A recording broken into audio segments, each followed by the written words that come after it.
Hello and welcome everyone. Today's World of Warships video features the brand new Tier 8 Premium American Heavy Cruiser USS Anchorage. Anchorage is the reward ship for completing the dockyard event in Update 0.9.8 as part of World of Warships' special 5-year anniversary event. This new dockyard event is similar to the previous version, for which the German battleship Odin was available. It will be playable over the course of 2 full update cycles and can be attained by completing 20 in-game directives in total, 18 of which can be completed by just playing the game organically. The final 2 parts can be unlocked for a total of 3,500 doubloons. So for full transparency, it's not a free premium, but can be picked up for a very cheap price by simply playing the game. Should you be overcome by impatience and want to add Anchorage to your port immediately, it will cost 1,750 doubloons to unlock each and every one of the 20 directives. So we arrive at the big question: is Anchorage worth it? In my own humble opinion, Anchorage is a very strong ship, with far more strengths than weaknesses that I can identify. Let me start off this full review by putting up on screen the complete ship build, including captain skills I've been using during testing, and these really complement what I believe is a very strong playstyle for the Anchorage. The strengths of USS Anchorage become immediately apparent when we take a closer look at its armor layout. Don't misinterpret its simplicity for weakness, however. Anchorage gets universal 27mm coverage on both bow and stern sections, and that includes the main deck. The main citadel armor is 152mm, covering both slightly above and below the waterline, while the deep water protection is 102mm, while the superstructure gets the standard 16mm. This is a very strong armor layout. 27mm, when angled correctly, is capable of bouncing 15-inch or 380mm shells, commonly found at Tier 8, like on battleships like the Bismarck, for example. There is, however, one drawback. The turrets of the Anchorage are very lightly armoured, and why I highly recommend using preventive maintenance to enhance their survivability as much as possible. These turrets get a frontal plate of 203mm, top plating of 70mm, an angled frontal side plating of 95mm, and then flat side and rear plating of only 38mm.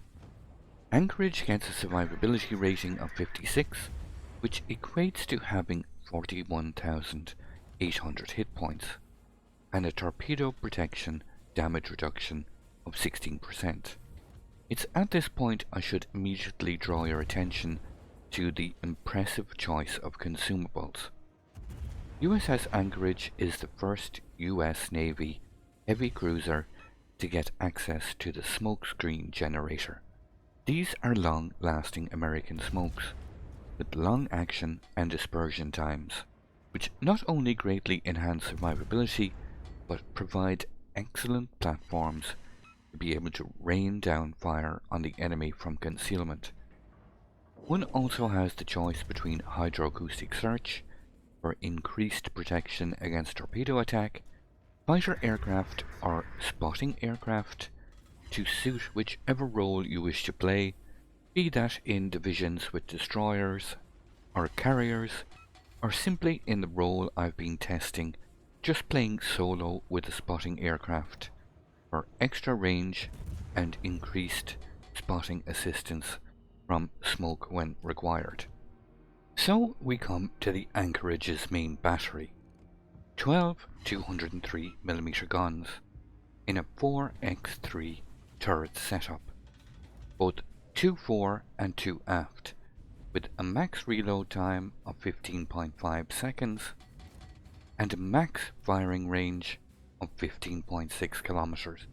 I'm using my John Doe Special Captain, which has a slight bonus to Expert Marksman and an excellent bonus to Expert Loader, which gives these turrets an 180-degree turning time of 25.7 seconds, and with a full fire build including signals and demolition expert, these high explosive shells are capable of inflicting a max damage of 2800 and have an 18% fire chance, and are capable of penetrating 34 millimeters of armor, so IFHE is not required. Should you choose to use IFHE, you can increase the pen to 42 millimeters, but this doesn't break any significant thresholds to warrant the huge reduction in fire chance. These are slow, heavy American shells and have a shell velocity of 823 meters per second.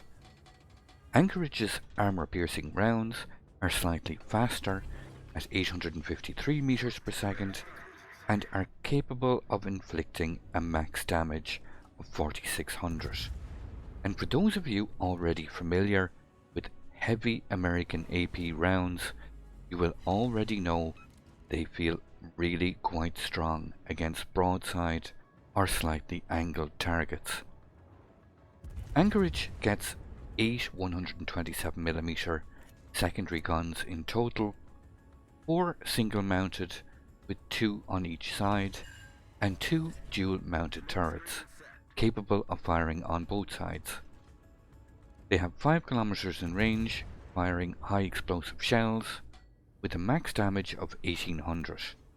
These HE shells have a base fire chance of 5% and are capable of penetrating 21 millimeters of armor.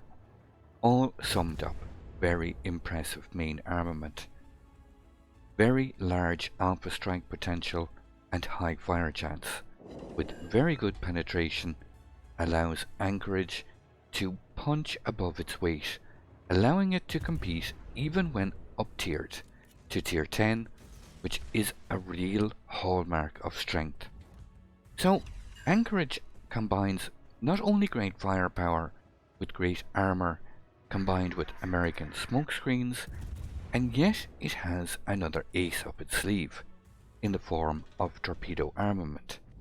Anchorage gets 2 X4 launchers, one on each side, with 10.5 kilometers in range, with 66 knots of speed, and are capable of inflicting a massive 19,000 damage. They have a fast reload time of 85 seconds, a very fast 180-degree turning time of only 6 seconds, and are quite stealthy, only being detected at 1.4 kilometers. These are in fact the exact same as Fletcher torpedoes, the Tier 9 US Navy destroyer. The firing arcs are not amazing, as you do have to show quite a bit of broadside to fire ahead or behind, but just having these very powerful torpedoes in one's arsenal is already incredibly useful. In fact, it's quite easy to be able to stealth torp targets while kiting away due to their very good range of 10.5 kilometers and Anchorage's excellent concealment of 10.7 kilometers. At this point, I imagine you are already beginning to get the picture. The weapons at Anchorage's disposal are quite formidable. With a high population of carriers in the game at Tier 8 these days, having a strong AA defense is quite important. Anchorage gets an AA defense rating of 55, with a grand total of 80 AA guns in total, ranging from 20mm up to 127mm. All combined, they pump out a continuous average damage of 154, firing 4 flak explosions per salvo with a max damage of 1470, and have a max firing range of 5.8 kilometers. The added choice of running with the fighter consumable will slightly increase resistance, combined with the availability of large, long-lasting smokescreens can make the carrier's job quite difficult should his focus land on you. When it comes to maneuverability, Anchorage can at times feel a little sluggish, but with so much armour and main battery guns, it's not that surprising. Anchorage gets a base speed of 33 knots, which can be increased to 34.6 with the Sierra Mike signal flag, a turning circle of 800 meters, and a rudder shift time of 11.2 seconds with this build, using the propulsion upgrade. Reasoning behind this is to be able to get moving out of smoke screens quickly in case of enemy torpedoes or getting spotted due to approaching ships or radar, for example. Should you choose to go with the steering gears upgrade, the rudder shift time can be reduced down to 9 seconds, but all the footage you will see in both of these games is using the propulsion upgrade. As you can clearly see, when playing same tier matches, Anchorage is capable of doing a ton of damage and having a clear impact on games, which really does feel quite empowering. This next game is a tier 10 match with a tier 10 carrier, and even though the threat level is increased significantly, Anchorage, as stated earlier, is more than capable of holding its own due to these incredibly powerful smokescreens. USS Anchorage at tier 8 will face a wide range of opponents, from tier 6 right up to tier 10, but at times a lot of these games will be against higher tier opponents, so I wanted to provide footage from a difficult tier 10 game.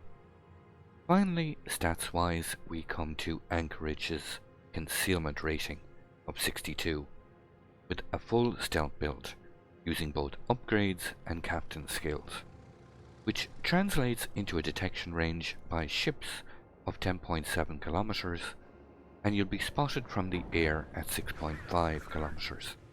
Due to the nature of playstyle, using smokescreens a lot of the time for cover and to fire your main armament, it's very important to realize with this 203mm gun caliber, any ship within 8 kilometers of your firing position and direct line of sight will detect you in smoke. So positional play remains very important. One can't just simply smoke up in front of destroyers and keep firing with impunity. It's possible to lay huge, long-lasting smoke screens to aid your concealment, but it's very important to remember to not just sit still. Keep moving in these smoke screens at all times. It will make you a much more difficult target to deal with in respect to incoming torpedoes and those enemies attempting to blind fire your position. All summed up, USS Anchorage feels like a very strong new addition to the game. I must admit I'm a big fan of these dockyard events. I love the whole shipbuilding process, which I just feel adds to the whole sense of accomplishment. Just watching the different phases of the ships being built. Complete all 18 of the directives by just playing the game, and you can pick up the USS Anchorage for the very low price of 3,500 doubloons, which is a real bargain in my opinion. If you'd like to see me playing this ship and others, feel free to stop by my live stream on Twitch and just say hi, or if you ever have any questions. See the link here on screen and in the description below. I have regular World of Warship giveaways here on YouTube, Twitch and on my Discord channel, open to all my great supporters. You can find the Discord link also below in the video description. So make sure to subscribe and enable notifications not to miss out on any new updates, videos or giveaways. I hope I was able to provide you some useful information on the brand new dockyard reward ship USS Anchorage in update 0.9.8. But enough talk for now, sit back and enjoy the rest of the highlights.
I'd like to thank you once again all for watching. Don't forget to like, share and subscribe for more. Take a moment to check out some of my most recent videos and leave a comment below. And until the next time, keep sailing it like you stole it.